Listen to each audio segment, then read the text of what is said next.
All right, ladies and gentlemen, you are locked on Falcons. I'm your host, Aaron Freeman. And today we are continuing our positional year in reviews, looking back at each position group for the Atlanta Falcons in 2021. And we are kicking off the defensive side of the ball by talking about this team's edge rushers.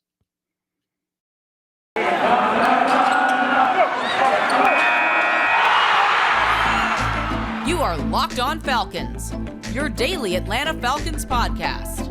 Part of the Locked On Podcast Network, your team every day.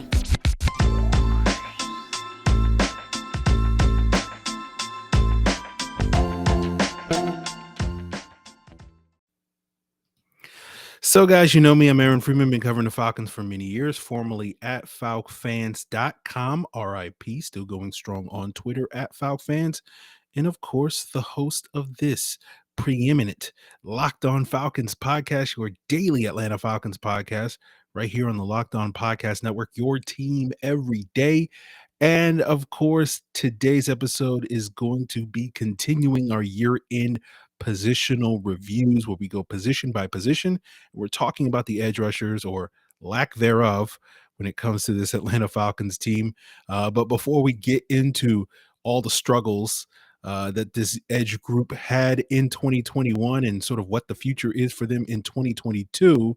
I do want to thank you guys for making Locked On Falcons your first listen each and every day. And of course, Locked On Falcons is free and available on a variety of podcast platforms, including Apple, Odyssey, Google, and Spotify. And of course, also now on YouTube. Make sure you subscribe to the Locked On Falcons YouTube channel. So talking about the Falcons pass rush, we know it was awful. They were dead last in the NFL this past year with 18 sacks. If you look at Pro Football Focus's cumulative pass rush grade for this Falcon team, they were, of course, dead last. Their cumulative run defensive grade was 28th. Obviously, that's not exclusive to the edge rush, and some of these other stats aren't necessarily exclusive to the edge rush group. But you look at ESPN's pass rush win rate, pass rush win rate. It was 28th in the league. Their run stop win rate was 26th in the league. Go to Football Outsiders. The Falcons' defensive adjusted line yards allowed was 29th best in the league.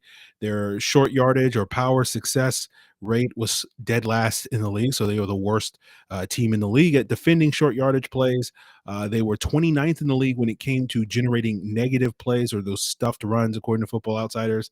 And their adjusted sack rate, of course, basing off when they get sacks based off of down and distance, was once again dead last in the NFL. So looking at that adjusted sack rate, I noticed historically that this is the third time in the last 8 seasons that the Falcons have finished dead last in that adjusted sack rate metric.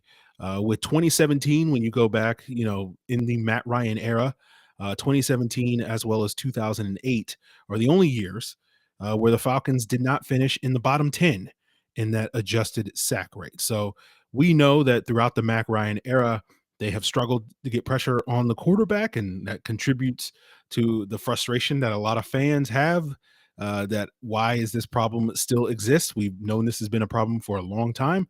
You go back to Matt Ryan's rookie season, those 14 seasons, looking at the Falcons comparable to other teams in the league. They are dead last in the league in terms of how many sacks they have generated. They're also dead last in the league when it comes to getting off the field on third downs over the last 14 seasons. So obviously these aren't necessarily issues that apply solely to the edge rush group, but when we look at the edge rushers, I think you'll be hard pressed to find another position group on this roster that is less talented than this group of players. And yeah, I know I'm the guy that's not necessarily looking at the Falcons as lacking talent, but this is one position where they indeed lack talent. So when we look at this edge rush group, there were 7 players that got opportunities to play for the Falcons in 2021. 4 of those players were formerly undrafted free agents. That's Stephen Means, Brandon Copeland, James Vaughters, and of course the incomparable Jacob Tuioti-Mariner. 1 player was a 5th-round pick. That was rookie Ade Ogundeji. 1 player was a former 4th-round pick. That was 3rd-year player John Kaminsky. And the last one, of course, was none other than former number 3 overall former 1st-round pick Dante Fowler. We know that Fowler doesn't look anything like a first round pick, at least based off of his time here in Atlanta. And we give Fowler credit for improving in 2021 and playing much better this past season than he did the previous year. But overall, he still was a below average edge rusher this past season. If you look at the 120 edges that had at least 125 pass rush snaps this past year, Fowler ranked 70th in Pro Football Focus's pass rush productivity metric, which is their sort of per snap metric weighted towards sack production. Among those 120 edges, Ade Ogundeji was 116, Brandon Copeland was 119, and of course, the incomparable Stephen Means was 120th. So even though Fowler didn't come close to living up to his very expensive price tag, he was far and away the only guy in this edge rush group that you could describe as competent. Even if that means by league standards, he was still a below average edge rusher. So when we look at the rest of the group, I think other guys had moments, but certainly nothing close to being consistent across the season. You can find a game here or there where they had a moment. You could also describe Fowler's season as having moments, although he had more moments across the entire season than the other guys probably combined. You can certainly, if you were to look at Ogundeji, Means, Vaughters, Copeland, and Kaminsky's, and you look at their like 3 to 5 best reps as pass rushers this past season, you might be able to get like 20, 25 halfway decent plays that would make a decent highlight clip. But the problem is those are 20 to 25 out of 1,200 or so plays, and the other 1,000 plus were not particularly good, and they're going to be nothing but a low light clip. So let's talk about a couple of those guys.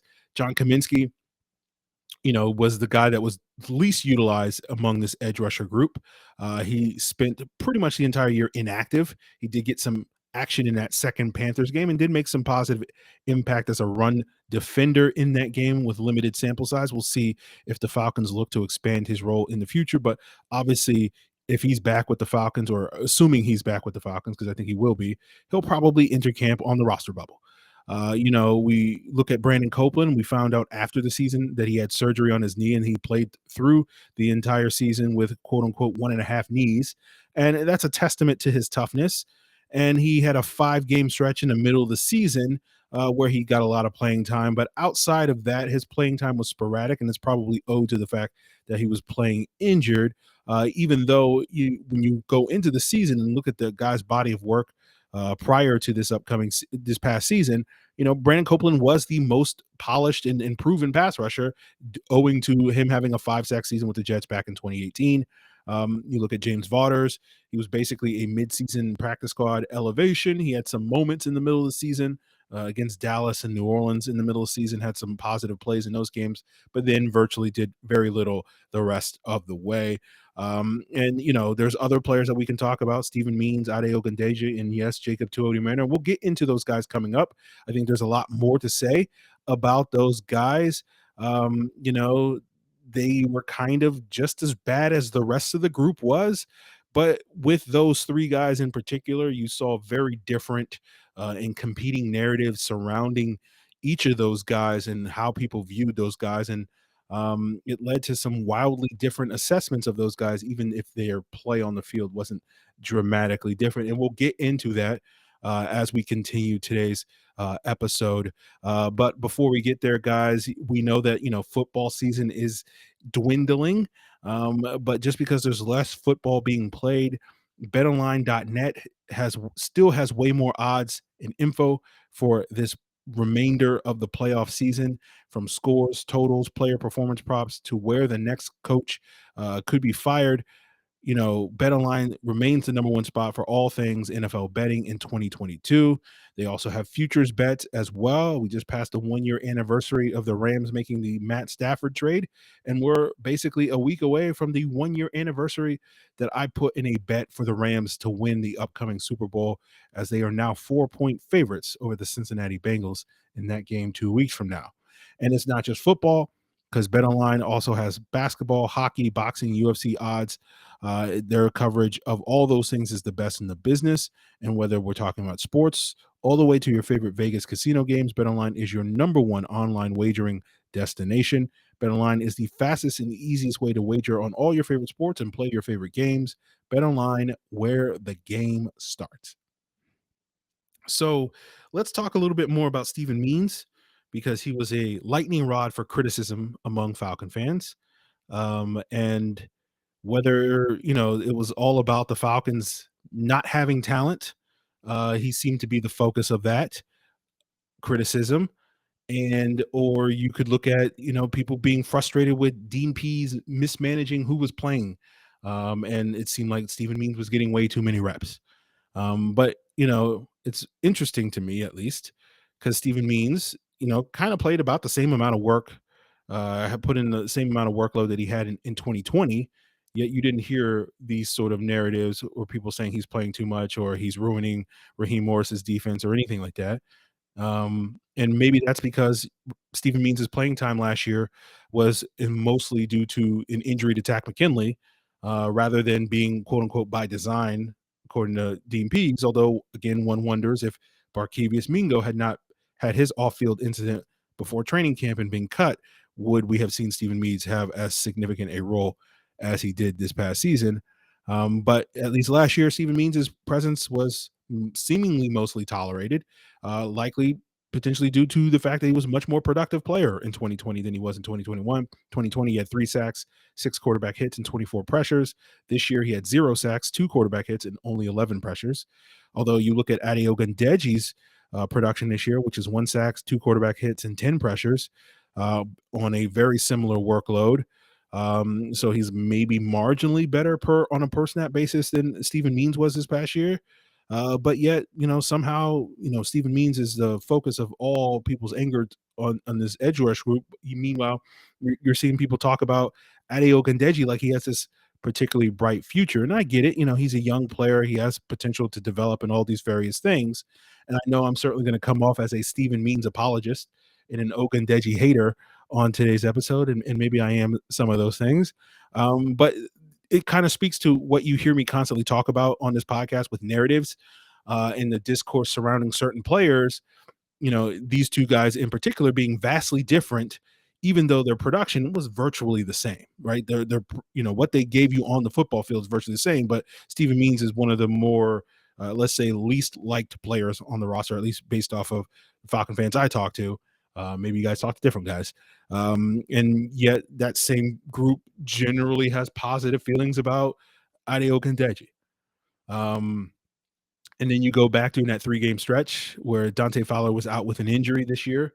And Stephen Means was the only edge of this group that had any level of production during that 3-game stretch.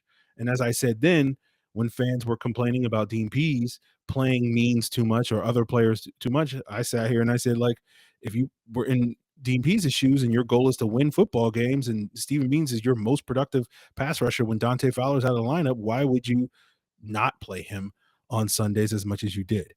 And I think a lot of the frustration with Stephen Means did stem from the team releasing Jacob Tuioti-Mariner, and to quote the cinematic classic, Dewey Cox, "Walk Hard." The wrong kid died, but if you don't get that reference, that's going to be weird out of context. But I think a lot of people looked at it as they cut the wrong guy, and they should have kept Jacob Tuioti-Mariner, and they kept Stephen Means instead. And Jacob Tuioti-Mariner still, despite only being released after week 8, still wound up being the team's second most productive edge rusher, in terms of having 2 sacks behind only Dante Fowler's 4.5 sacks. And so I think that led to a lot of frustration for a lot of folks, and I get it. JTM was my guy. I wasn't necessarily thrilled to see him released, but for me, you take it in stride. It is what it is. It seemed like the writing was on the wall that he wasn't necessarily long for the Falcons roster when they started, giving his special team snaps to Ade Ogundeji. But again, I get the anger towards the move, but for me at least, again, pardon the rant a little bit, but I tend to shy away from criticizing coaches because they're not playing the right players. For example, like when you hear me critical of Arthur Smith's play calling or whatever the case may be, I'll use hard data, examples being like, oh, how much more efficient the Falcons are running to the right versus running to the left. How more efficient the Falcons offense seems to be throwing on early downs than it is running on early downs. Right. So I can look at the hard data and say, okay, when they do X, it's better than when they do Y. And so therefore they should do X more. Right. There's some level of objectivity to that. But when it comes to at least the defensive criticism I heard throughout this year, it seemed to be like, they should play this guy versus that guy. And there's no real data to support that. In most cases, that's a purely subjective opinion on who you think is the better player. But in reality, people that are making those criticisms aren't in the building. They're not in practice. They're not in the film room. They don't have any idea what, goes into why certain players play and other players get ignored. And you see this every Sunday morning when the Falcons would release their inactive list, and people would be very critical about who the Falcons selected to play. They got to, the 5 to 7 players have to be inactive each and every Sunday. And generally speaking, that's based heavily off of what their game plan was for that week. And since a lot of people don't really know what their game plan is going to be, they didn't witness practice all that much during the week. I know they didn't witness any practice during that week. Like, it's hard to sort of sit here and be like, oh, they should have activated this guy versus that guy, or whatever the case may be. And so, like, I'm not particularly, you guys know I'm not a person that likes giving the coaches the benefit of the doubt, but like, I just don't get why fans tend to die on these specific hills.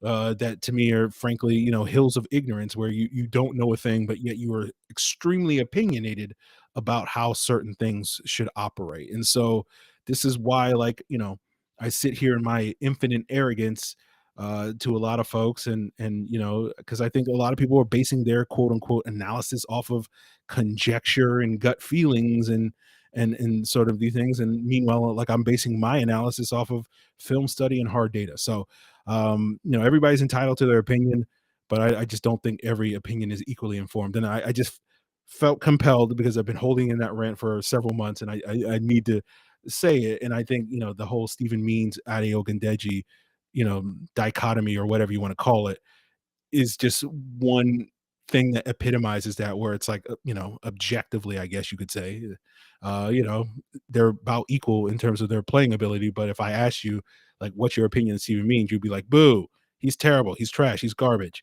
And then if I ask you about Ogundeji, it's like, hey, he's all right. He could do some things. He could be, like, and it's just like, it's just weird to me. So I just wanted to say that we'll get into what this team needs to do in order to improve this edge rusher group as we continue today's Locked On Falcons, talking about whether or not the draft holds the key to that, or maybe potentially free agency holds the key to that, as we wrap up today's year-end positional review. But before we get there, guys, I want to thank you for making Locked On Falcons your first listen each and every day. And of course, I always like to plug what your second listen should be. Why not check out the Locked On Hawks podcast, where my guy Brad Rowland is giving you the lowdown on all things Atlanta Hawks. They're on a nice little run now, and figure out, what's exactly is clicking for this Hawks team today that wasn't necessarily clicking for them the last several months and weeks, by checking out the Locked On Hawks podcast, available on all the same podcast platforms that you can find Locked On Falcons. So today's episode is brought to you by Rock Auto. With ever-increasing numbers of makes and models, it's now impossible for your local chain auto parts store to stock all the parts that you need. Why wait while the person behind the counter orders the parts on their computer, when you have access to rockauto.com at home or in your pocket? Save time and money when using Rock Auto, instead of spending up to twice as much for the same parts from a chain store or car dealership. Rock Auto is a family business. They serve do-it-yourselfers for over 20 years with reliably low prices for every customer. They have everything you could possibly need, from brake parts, tail lamps, motor oil, even to new carpet. Just go to rockauto.com right now and see all the parts available for your car or truck. Right, Locked On in the How Did You Hear About Us box, so that they know we sent you. Amazing selection, reliably low prices, all the parts your car will ever need. rockauto.com. So when we look to the future of this edge rusher group, there's potential for a lot of turnover on the roster. Dante Fowler is essentially a free agent because his contract is voided after they kind of reworked it last offseason. He's still going to be on the books for about $4.7 million in dead money. I was asked a question during the season on one of multiple Q&As. People asked me about whether or not the Falcons should entertain the possibility of bringing Fowler back, in large part to what I said earlier on the episode where he did improve his play. And I would generally shoot that down. You're already paying Dante Fowler almost $5 million in 2022. And to me, he's not worth that much money. And so therefore, any additional money that you would pay him to re-sign him, even if it was like a veteran minimum, would just be spending too much money. You can, spend an equivalent amount and probably wind up getting a better player elsewhere. Steven Means is also an unrestricted free agent, and he certainly could be re-signed in large part due to Dean Pease, expressing great affinity towards him at one point during the season, in terms of him being one of those guys that epitomizes the "do your job" mantra, much to the chagrin, as I mentioned, to a lot of Falcon fans out there. So we'll see about that.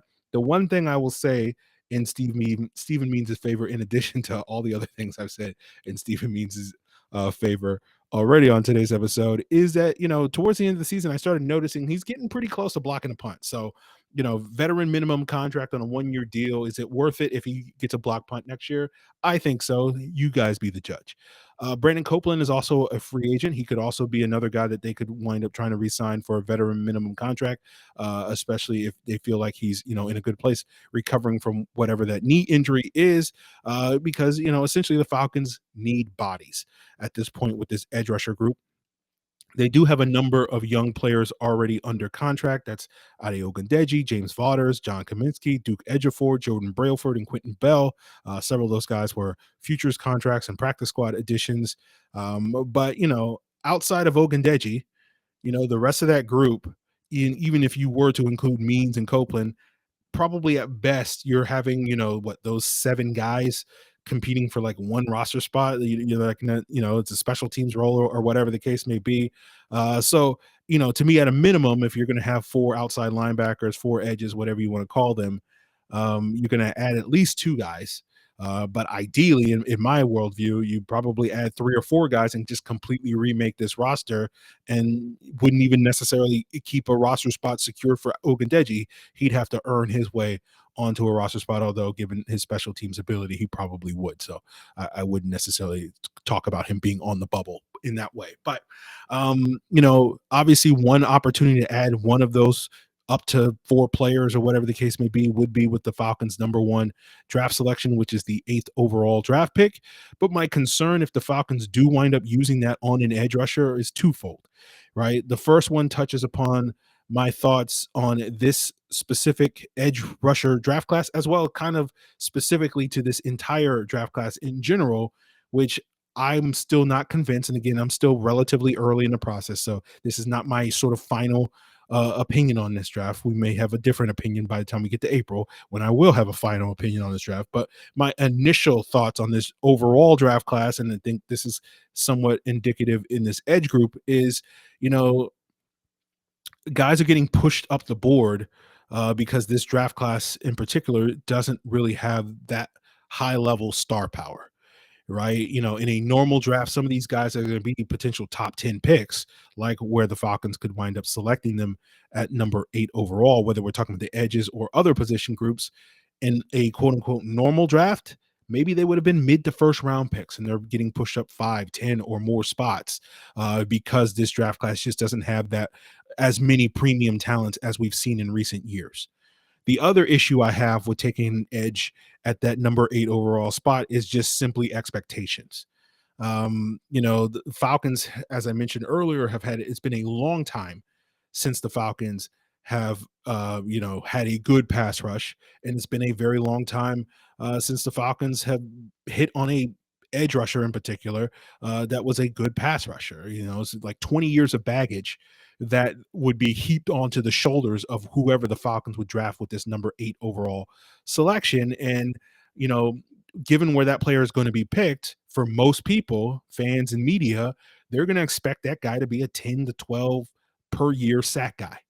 And the Falcons may wind up settling for like a 6 to 8 sack guy, which is not particularly a bad player, but not necessarily the return that you're expecting when you use a top 10 pick on a pass rusher. If you look at the top 10 picks that were edges over a decade-long period from 2009 to 2018, there were 14 guys that were top 10 picks that were edges at that position. You looked at their sacks over their first 4 years in the NFL. So, the meat of their rookie contract, and then looked at all their combined sacks over those 4 years and then divided it, by how many games they played, and then averaged that over a 16-game season. The average for those 14 edges in the top 10 was about 8.2 sacks per 16 games. Vic Beasley was eighth, close to average, among those 14 edges with 7.6 sacks per 16 games. Dante Fowler was next on that list with 7 sacks, and Jadeveon Clowney, the incomparable Jadeveon Clowney, and yes, I'm using that word incomparable sarcastically multiple times on the podcast. If you're wanting to have some fun with a drinking game, hopefully not while driving, but every time I use the word incomparable, take a drink. But Jadeveon Clowney, the incomparable Jadeveon Clowney, had 6.8 sacks per 16 games. And those are generally below average outcomes, basically based off of this data set.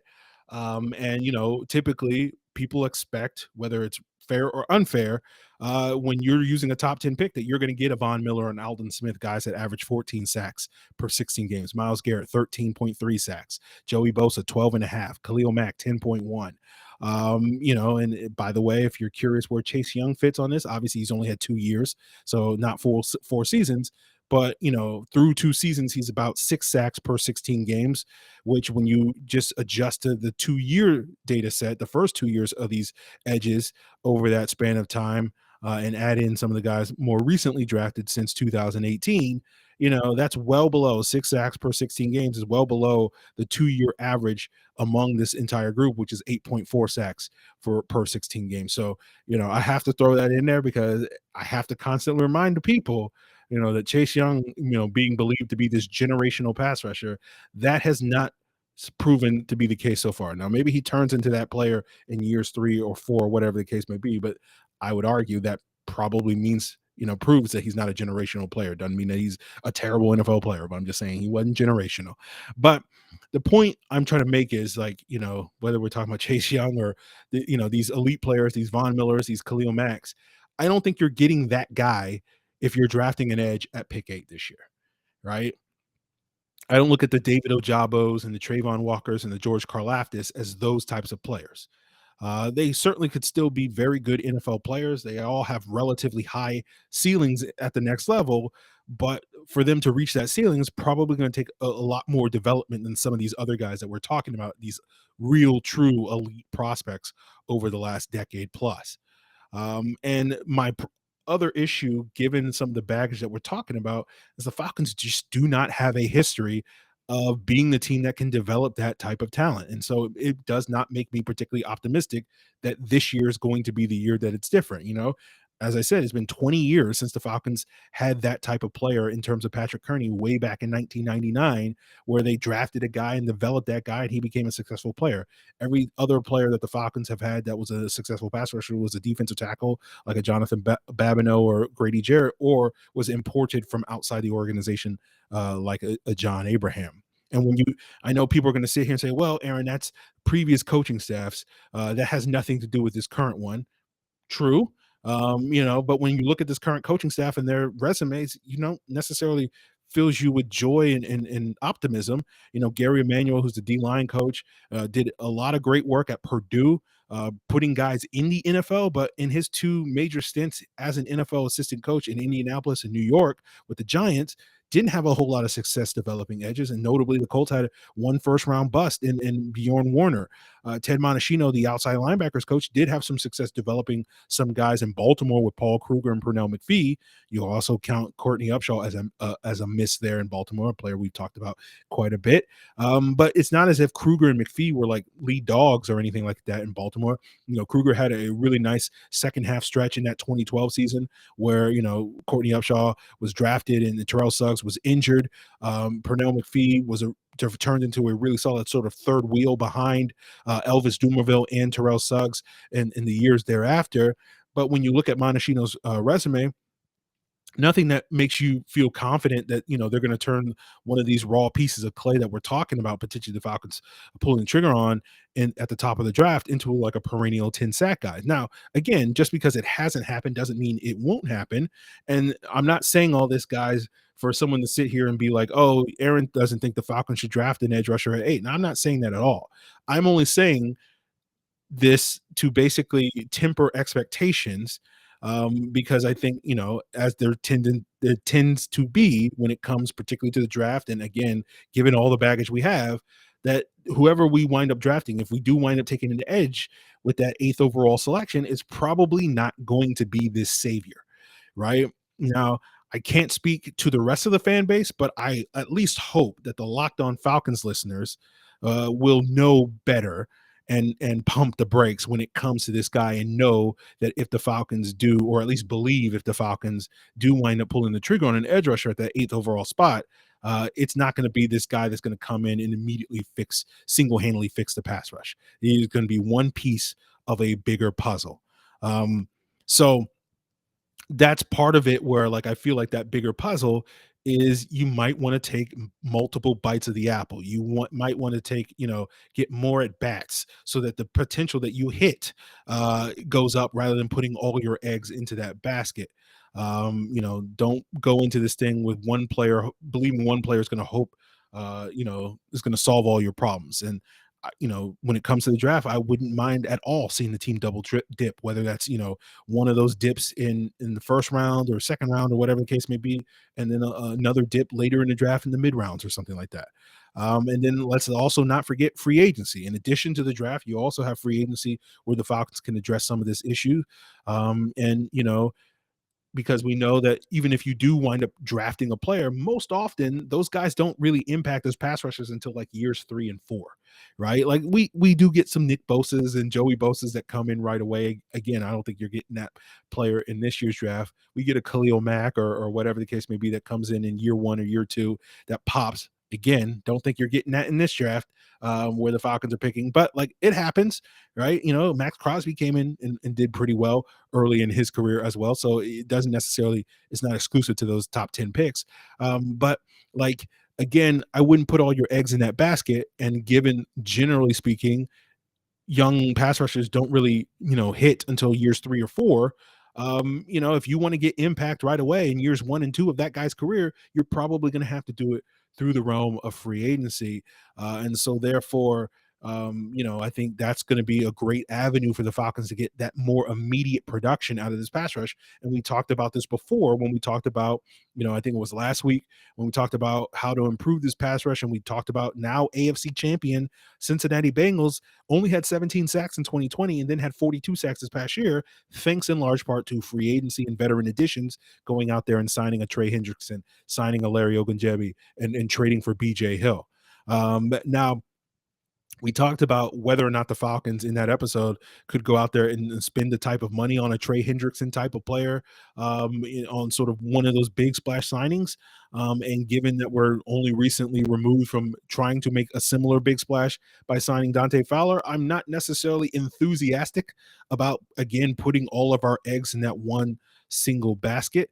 I haven't done as much research on, the hit rate of free agent signings at the edge rusher position as I did on previous episodes where we talked about the wide receiver group and the history that, signing wide receivers doesn't have a high hit rate in free agency. But just sort of glancing over the currently highest paid edges in the league, I noticed a lot of the good ones that changed teams were guys like Von Miller, Chandler Jones, and Khalil Mack that were traded. Right, similar to how the wide receiver position, where basically the conclusion is if you sign a wide receiver, chances are he's going to be a bust. If you trade for a wide receiver, it's going to be a home run, right? And then I look at some of the guys that signed new contracts with new teams in free agency. I see other names that pop out: Trey Flowers, Bud Dupree, Carl Lawson, Shaq Barrett, Trey Hendrickson, Robert Quinn, Zadarius Smith, and that seems a little bit more hit and miss in that regard. And then when I look at this year's upcoming free agent edge class, there's certain proven guys: Chandler Jones, Von Miller, Jerry Hughes, Melvin Ingram, guys that have a lot of history of being successful pass rushers, being those lead dogs. But all those guys are like 32, 33, 34 years old. And while they certainly would have value as being mentors to a young pass rusher, particularly one that we may take in a top 10 of this upcoming draft, how much money do you want to spend on a 30-plus-year-old mentor that you're probably just essentially renting for 1 year? How much is that worth to you? And so that's a question there, especially when some of these guys are used to making like 15+ million dollars a year.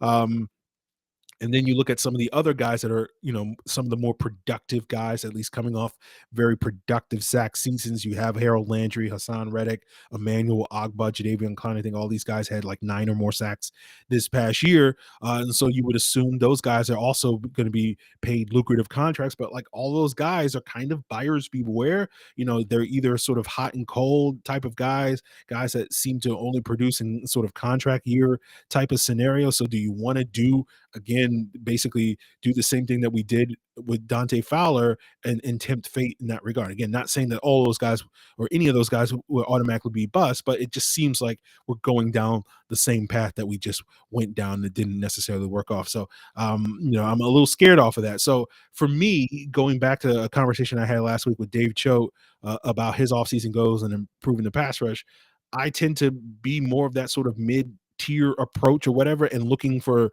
bargain bin, shopping on whatever the case may be. Again, not going, veteran minimum contracts or whatever the case may be, but guys in that like 3, 4, 5, 6 million dollars a year range or something like that. And a couple of names, jump off when I look at those guys as guys that are a little bit more of a scattershot approach, not going to be the single guy that's going to necessarily solve your pass rush. But if you can get like 2 or 3 of these guys, I think that would be a great addition to the team. Guys like Jacob Martin, Kamoko Ture, Uchenna Nwosu, Lorenzo Carter, Marquise Haynes, Agbania Okoronkwo, these guys that are edge rushers that have flashed ability and limited opportunities, maybe, sort of roll the dice, hoping that you find another sort of Shaq Barrett guy that you can buy low and see him, really jump out. Again, I wouldn't necessarily put any of these guys as a Shaq Barrett type or quite as good as I thought Shaq Barrett was a couple of years ago. Another player I did advocate for the Falcons to sign in a similar capacity because I knew he was going to be cheap. But if you can get one of these guys or multiple of these guys in addition to what you do in the draft, I feel better about potentially having 3 or 4 upgrades at this spot, and that may not sort of mean that you're going to have 40 plus sacks next year, but hopefully you'll be significantly better than necessarily 18 sacks. And there's, Bengals also did it via trade. And so maybe you can, pick up the phone and call a couple of teams and maybe give Washington a call, see what it would take to pry Montez Sweat away from him. Give Jacksonville a call. K'Lavon Chaison's a player that has not quite lived up to expectations. This year they're going to have to decide on his 5th-year option. Maybe you give him a try to see if you want to extend his 5th-year option after the season, kick his tires, if you can maybe acquire him for a mid-round pick or whatever the case may be. And then you also going to potentially have several cap cuts, several guys that are potentially also on the trade block, some bigger names than those guys I just mentioned, Zadarius Smith, Daniil Hunter, Preston Smith, Trey Flowers, Frank Clark, D Ford. All these guys could wind up being cap casualties or guys that are shopped over the coming weeks. So the Falcons are going to have plenty of opportunities to make big splashes this offseason. And while I won't sit here and say that those are bad moves, again, it wouldn't be the strategy that I would employ if I was running things, but certainly moves that the Falcons could make. But I do think one decision that is kind of tied to that, that's kind of attached to the hip, is it doesn't make a whole lot of sense to go out there in free agency and spend a whole bunch of money at the edge rusher position if you're also not willing to spend that same amount of money at the D line position. And we're talking about extending Grady Jarrett. But if the Falcons are in a position where they're hesitant to do that, or they're potentially shopping Grady Jarrett or whatever the case may be, then it doesn't make a whole lot of sense to then spend at the edge rusher group in free agency as well. So those two decisions are attached at the hip. We'll get more into sort of Grady Jarrett's status and future with this team later this week, probably on Thursday when we get to the year-end positional review of that D-line position. Tomorrow's episode will have a guest. I don't want to necessarily plug it right now because I want to confirm that guest beforehand. But we should have a guest on tomorrow. And yeah, that kind of does it for today's edge rusher group. Again, the arrow is kind of pointing up. It can't get any worse essentially. And again, we'll have more to potentially say about the Falcons offseason strategy when we get to the D line later this week. But that's going to do it for us here on Locked On Falcons. And of course, if you have any feedback that you want to provide me on anything I discussed about on today's episode, anything you want me to discuss on future episodes, or anything I've discussed on previous episodes, of course, you can hit me up on Twitter or Facebook at Locked On Falcons, via email at lockedonfalcons@mail.com, or you can hit me up by leaving a comment here on the Locked On Falcons YouTube channel. And while that does it for us here on Locked On Falcons today, that doesn't mean that you should be done with the Locked On Podcast Network, where you can also check out Locked On Hawks, Locked On Braves, Locked On Bulldogs on the same podcast platforms that you can find Locked On Falcons, just like you can find Locked On Bets on those same podcast platforms. And handicapping expert Lee Sterling is giving you his daily picks, his blowout specials, and his lock of the day to help you make a little bit more money in the days and weeks leading up to that big game next month, or this month, I guess, technically, now that most of you guys are listening, it's in February. So, that's what you can check out, Locked On Bets. So, guys, that's going to do it for us here on today's Locked On Falcons. Appreciate it. Till then.